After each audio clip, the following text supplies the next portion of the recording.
convoqué, ouais, c'est toujours Momo parle de foot. Hein. C'est ça. Je vous ai reconnu maintenant. De toute façon, vous avez l'habitude maintenant. Encore un cas, cette fois-ci c'est sur un club. On a beaucoup parlé de joueurs. Cette fois-ci, vous êtes convoqué concernant un club, le club de Manchester United. Une question se pose, voilà, vous êtes jugé pour le downfall d'United. Comment expliquer le downfall de Manchester United? Je vous laisse commencer. Si vous voulez une petite question en préalable. Non, c'est bon. Bon, allez, je vous laisse commencer. Allez. Je pense que la baisse de régime de Manchester United depuis des années a de très nombreuses causes. La première cause, c'est évidemment une cause structurelle. C'est que dans l'organisation de ce club-là, la structure, la hiérarchie, plus rien ne va. On a l'impression que tout est très désorganisé. Quand certains clubs se sont vraiment structurés, comme le Real, Manchester City, le Bayern, qui possèdent de fortes institutions qui régissent un peu le club en général et qui ne laissent pas les individualités et les têtes dépasser. J'ai l'impression qu'à Manchester United, tout est absolument désorganisé. Les Glazers, la famille qui détient Manchester United, a été très décriée par les vrais fans de Manchester. Je pense que Manchester a également fait beaucoup d'erreurs de recrutement. Je trouve que dans le recrutement, il n'y a absolument eu aucune structure, il n'y a absolument eu aucune volonté de créer un collectif.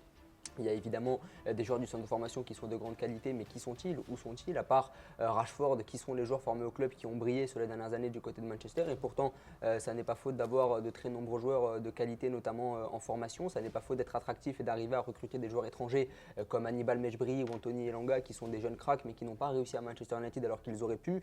On a l'impression qu'il y a des recrutements qu'on ne comprend pas. Il y a eu énormément d'échecs monumentaux de joueurs qui pourtant étaient bons auparavant dans leur club. Beaucoup d'erreurs de casting également. Au niveau des coachs, ça s'est succédé, il y a eu des coachs au profil très différents et ça n'a jamais marché. Donc je me pose la question, je me dis, est-ce que le problème de ce club n'est pas profondément politique et structurel?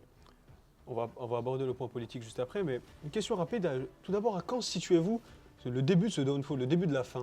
Je pense que ça correspond à la sortie de Sir Alex Ferguson. Je veux dire, quand on reste 26 ans dans un club comme Manchester United, qu'on a absolument toutes les fonctions, parce qu'il faut savoir qu'en Angleterre, le manager a une place très importante. En France, l'entraîneur ne fait qu'entraîner, il fait son 11 et puis c'est tout. Alors qu'en Angleterre, il recrute, c'est le manager et le directeur sportif, c'est également l'entraîneur, surtout quand on a une personnalité très spéciale comme celle de Sir Alex Ferguson, qui a marqué toutes les générations de Manchester United pendant 20 ans et qui a vraiment laissé son empreinte sur le club. Et bien évidemment, lui succéder, c'est très compliqué. Ça rajoute une certaine pression. Et puis aussi, il y a beaucoup de problèmes de Manchester United qui sont intervenus dans les années 2000-2010, mais qui ont été cachés par le fait que Sir Alex Ferguson était vraiment prédominant, par le fait qu'il y avait aussi une génération de grande qualité, un recrutement de qualité, une vraie structure. Mais tout ça, c'était dû à Sir Alex Ferguson. Et quand cet édifice-là, je veux dire, est parti, c'était l'arbre un peu qui cachait la forêt, ça a été beaucoup plus compliqué. Ils ont pris David Moyes juste après. Évidemment, David Moyes, quand il va succéder à Sir Alex Ferguson, ça ne va pas être la même chose. La pression est très lourde. Et puis, il y a eu également une dégénérescence du niveau de l'effectif global.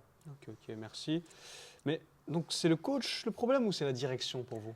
Je pense qu'il y a énormément de problèmes. Je parlais de problèmes structurels tout à l'heure. Oui, la direction est fautive parce que quand on se trompe autant en termes de recrutement, quand on n'arrive pas à construire un collectif cohérent, que le mental des joueurs est souvent remis en question parce que le mental des joueurs de Manchester United est très très défaillant.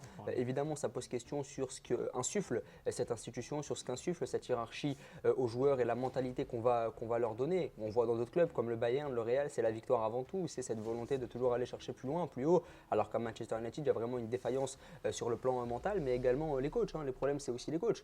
Quand tu as Ten Hag, qui est un super coach du côté de l'Ajax, qui vient à Man U et qui échoue, forcément, ça interroge. Quand tu as un coach comme José Mourinho qui dit que le plus grand exploit de sa carrière, c'est d'avoir fini deuxième avec Manchester United en Première Ligue, alors que le gars a gagné des Ligues des Champions, qu'il a coaché de très nombreux clubs, qu'il a eu énormément d'honneur dans sa carrière, énormément de titres, forcément, tu te poses la question et tu te dis qu'est-ce qui ne va pas dans ce club pour qu'un coach comme Mourinho dise mon plus grand exploit, c'est de finir deuxième de la Première Ligue quand même.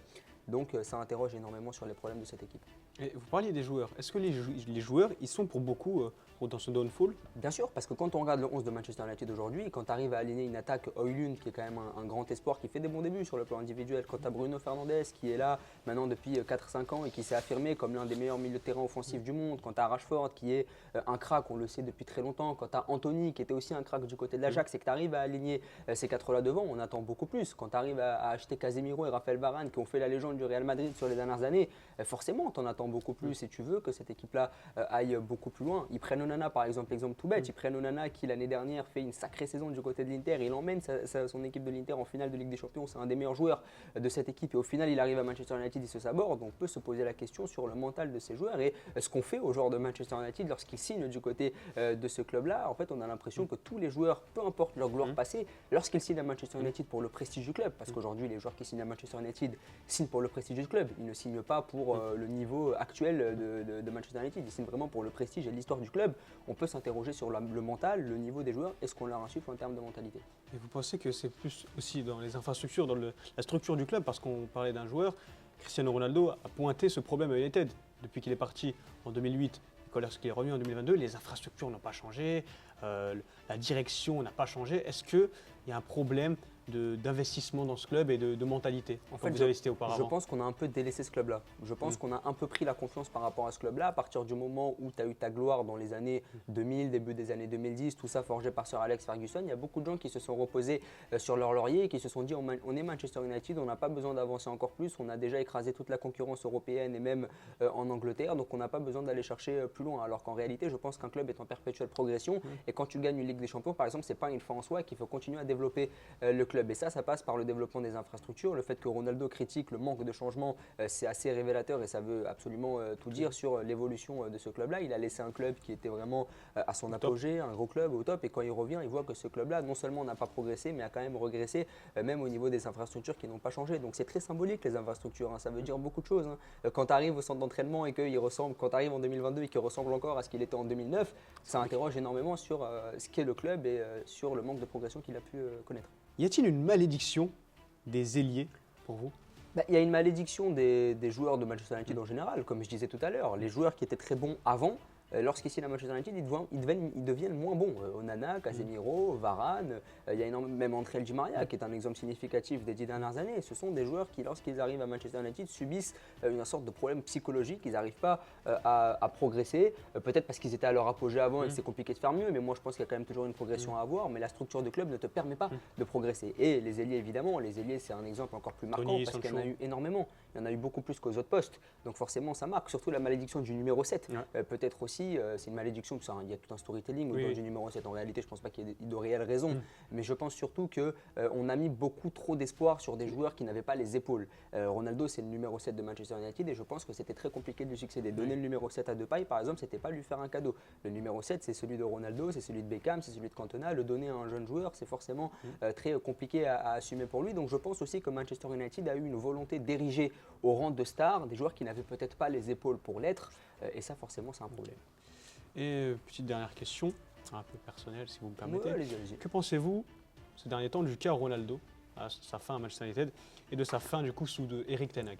Je pense que, d'ailleurs, la question est pertinente, mais je m'y attendais venant de votre part. Mais je pense qu'en fait, on a voulu un peu mettre tous les problèmes de Manchester United, tous les mots MAUX de Manchester United sur Cristiano Ronaldo. Je pense qu'à un moment donné, c'était un peu l'argument facile des dirigeants de Manchester United pour dire les problèmes, ils viennent de lui parce qu'il déséquilibre le collectif, ce qui est la vérité, hein. Je pense que Ronaldo déséquilibrait le collectif de Manchester United parce qu'au moment où Erik ten Hag a voulu installer un pressing tout-terrain très novateur, très imprégné des nouvelles idées du foot, eh bien Ronaldo était un handicap puisqu'à 35 ans, c'est beaucoup plus compliqué de faire les courses. C'était beaucoup plus pertinent de mettre un Martial, de mettre un Rashford devant parce que c'est des joueurs qui sont jeunes et qui peuvent évidemment faire les courses plus facilement et répondre aux besoins d'Erik ten Hag. Mais je pense aussi qu'il y a eu une volonté malhonnête de mettre tous les problèmes de Manchester United sur Ronaldo et au final, quand ce dernier est parti, on a rapidement vu que ce dernier avait raison sur les problèmes structurels de Manchester United et que en fait, les problèmes de Manchester United sont beaucoup plus profonds que la seule présence de Ronaldo. Je pense que Ronaldo, tout d'abord, sur la saison 2021-2022, a rendu de fiers services à Manchester United. Je pense qu'il les a quand même